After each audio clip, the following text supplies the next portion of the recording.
On dit que son visage rayonnait. Et là, j'aimerais dire à quelqu'un juste que plus tu passes du temps dans la présence de Dieu, plus la gloire de Dieu se reflète au travers de ta vie. Moïse n'a pas fait des efforts. Il a simplement passé du temps dans la présence de Dieu. Il a jeûné. Et je pense aujourd'hui que surtout nous qui sommes jeunes dans la foi, on désire les grandes choses. Quand on regarde ce que Dieu a accompli avec, on veut tout de suite, on veut la même dimension, mais on n'est pas prêt à faire les mêmes sacrifices. On pense que c'est par un claquement de doigts ou bien tu vas voir un homme de Dieu, il t'impose les mains et tu commences à manifester cette chose. On oublie qu'il y a des choses qui découlent de la communion avec Dieu. Il a passé du temps, mais en descendant, la Bible dit qu'il ne savait même pas que son visage rayonnait. Ce sont ces personnes-là qui le voyaient, et j'annonce à quelqu'un, je veux encourager à quelqu'un de passer du temps dans la présence de Dieu. Si tu as à cœur de jeûner, n'hésite surtout pas. Tu as toutes les raisons de jeûner. Le jeûne, ce n'est pas seulement quand tu as un combat, quand quelque chose ne va pas. Il faut aussi désirer la présence de Dieu. Parce que la présence de Dieu dans ta vie, j'ai envie de dire que c'est la solution à tous tes problèmes. Lorsque tu reçois la présence de Dieu dans ta vie, il y a même des choses qui vont s'arranger d'elles-mêmes. Tu n'auras même pas des efforts à faire. Amen. Amen. Moïse fut là avec l'Éternel 40 jours et 40 nuits. Est-ce que quelqu'un réalise ça?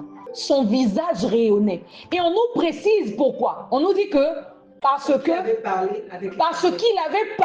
En fait, on est en train de te dire que c'est parce qu'il avait passé du temps dans la présence de Dieu.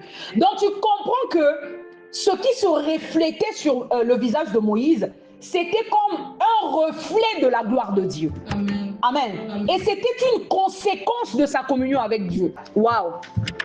On le craignait. Il n'a pas fait des efforts. Donc, tu comprends que quand tu passes du temps dans la présence de Dieu, c'est-à-dire ta présence même quelque part, non, tu vas inspirer, j'allais dire pas aspirer, inspirer une crainte que tu ne forces pas.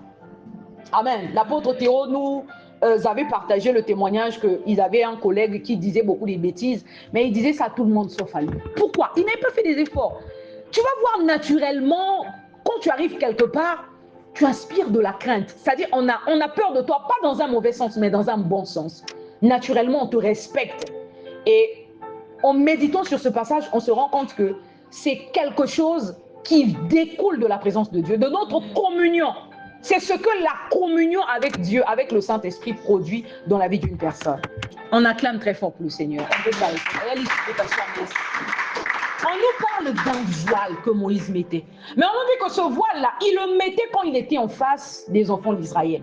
Et ce voile-là, j'aimerais dire à quelqu'un, c'était comme une limite, amen, entre le peuple. Parce que c'est la gloire de Dieu qui se reflétait au travers de Moïse. Mais seulement le peuple craignait. Le peuple n'arrivait pas à supporter cette gloire.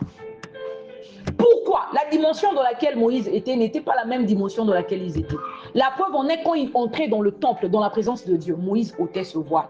Donc ce voile, tu vois bien que c'était comme une limite. Amen. C'était comme une limite entre le peuple et la gloire qui se reflétait, la gloire de Dieu qui se reflétait au travers de Moïse. Qu'est-ce que cela nous enseigne? Cela nous enseigne que lorsque nous passons du temps dans la présence de Dieu, nous sommes transformés. Nous allons le lire dans...